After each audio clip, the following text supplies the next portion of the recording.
Assalamu alaikum. This is Sakib Rahim Tanma and I'm from School of Law. My ID is 2110685 and I'm from NV 101 section 15. Being an IOB student, আমার যেটা মনে হয় যে আমাদের ইউনিভার্সিটিতে দুইটা বড় প্রবলেম হচ্ছে, ওয়াশরুমে টিস্যু থাকে না এবং টিস্যু রাখার যে জায়গাটা এটা অনেকটা সময় অপরিচ্ছন্ন থাকে, ক্লিন থাকে না, টিস্যু তো থাকেই না। আর সেকেন্ড যেটা বড় সমস্যা হচ্ছে, ফিল্টারে পানি থাকে না, পানি খাওয়ার ব্যবস্থাটা প্রবলেম হয়। আর পানি খাবার জায়গায় পানির গ্লাস থাকে না।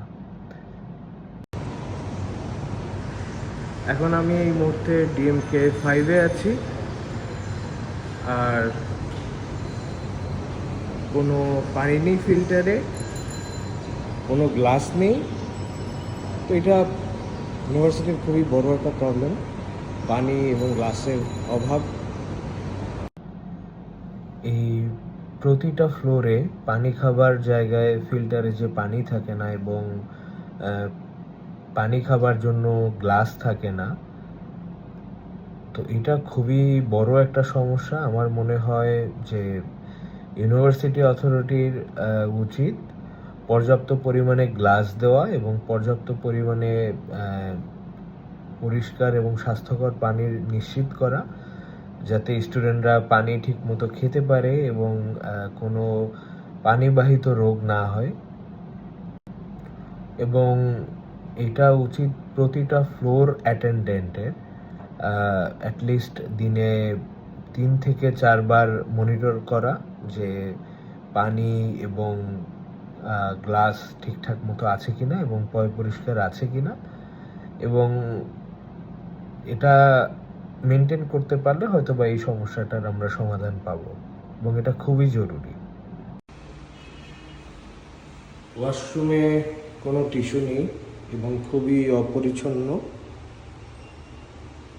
তো টিস্যু না থাকা একটা, আমি মনে করি, বড় ইস্যু হাইজিন এবং স্যানিটেশনের ব্যাপারে। দ্বিতীয় যে সমস্যাটা সেটা হচ্ছে ওয়াশরুমে টিস্যু থাকে না এবং টিস্যু রাখার জায়গাটায় অনেক পরিমাণ অপরিচ্ছন্ন থাকে, পরিষ্কার থাকে না, ক্লিন থাকে না। তো আমার যেটা মনে হয় ইউনিভার্সিটি কর্তৃপক্ষের পর্যাপ্ত পরিমাণে টিস্যুর ব্যবস্থা করা এবং যে অনেক সময় দেখা যাচ্ছে যে টিস্যু শেষ হয়ে যায় বা টিস্যু থাকে না। তো এই পরিচ্ছন্নতা বা ক্লিননেস এটা ইনশিওর করার জন্য ম্যানেজমেন্ট যেটা করতে পারে, প্রতিটা ফ্লোরে একজন করে অ্যাসাইন করে দিতে পারে, যে কিনা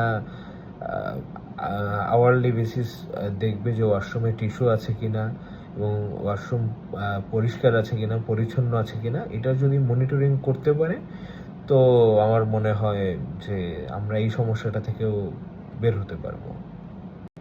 তো ওয়াশরুমে টিস্যু না থাকা এবং পরিষ্কার না থাকা এবং পানি খাওয়ার জায়গায় ফিল্টার না থাকা এবং গ্লাস না থাকা, এটা খুবই বড় একটা প্রবলেম।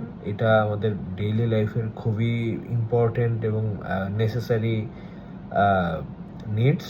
তো আমার মনে হয় ইউনিভার্সিটির এই ব্যাপারগুলোকে ইনশিওর করা উচিত। ফ্লোর অ্যাটেন্ডেন্ট এবং যদি একজন স্পেসিফিক্যালি অ্যাসাইন থাকে পানি এবং এই টিস্যুর ব্যাপারে, ফ্লোর অ্যাটেন্ডেন্ট ছাড়াও আমার মনে হয় এটা, এবং মনিটরিং করে যদি রিপোর্ট দেয় যে এখন টিস্যু শেষ হয়ে গিয়েছে, পানি শেষ হয়ে গিয়েছে এবং গ্লাস শেষ হয়ে গিয়েছে পানি খাবার, তো আমার মনে হয় এইখান থেকে আমরা বের হতে পারবো এবং এটা খুবই দরকারি। আর ধন্যবাদ।